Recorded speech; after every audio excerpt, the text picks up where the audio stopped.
Japan and Indonesia have held a 2+2 meeting of their foreign and defense ministers in Tokyo. It's the third such meeting for the two and the first since Japanese Prime Minister Sanae Takaichi formed her new cabinet last month.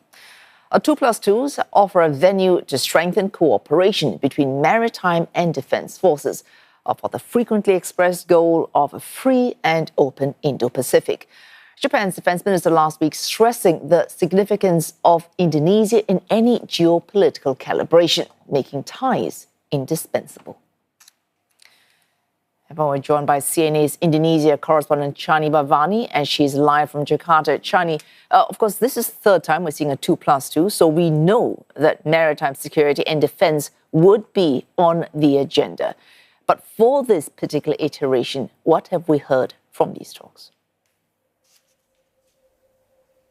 That's right, Wei Su. As we know, the 2+2 meetings are bringing together the foreign ministers and defense ministers of both countries to discuss various key issues. And we are expecting those issues, especially like what you mentioned earlier, those related to maritime security, to table on the agenda. Now, last week, Japan's defense minister highlighted China's activities in the East and South China Seas, and these activities have raised Japan's concerns. And so we are expecting all of that to be part of the discussions as well, along with how the two nations, Indonesia and Japan, can increase cooperation and defense interoperability.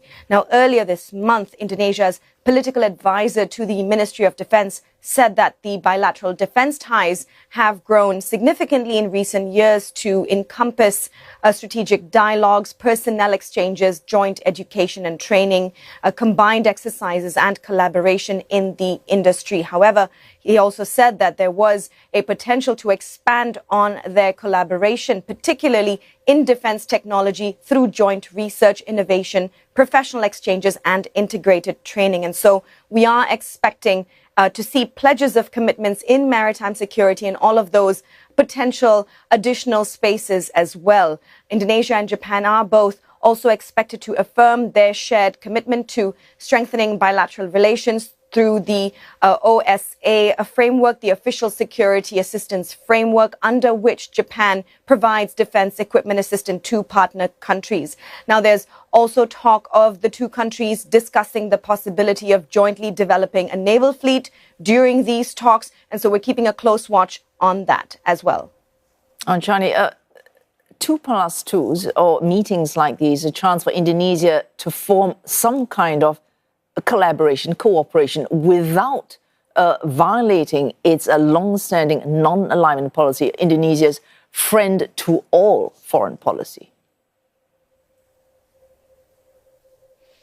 Absolutely. Traditionally, Indonesia has adopted a free and active foreign policy whilst remaining independent and neutral. And in Foreign Minister Sugiono's first ever policy speech, the minister reiterated the country's principle of free and active foreign policy. But he also signaled that Indonesia would actively pursue its own domestic goals through foreign policy. And so this essentially allows Indonesia to determine national policies without succumbing, if you will, to external pressure, meaning that Indonesia continues to maintain relations with other countries and major powers.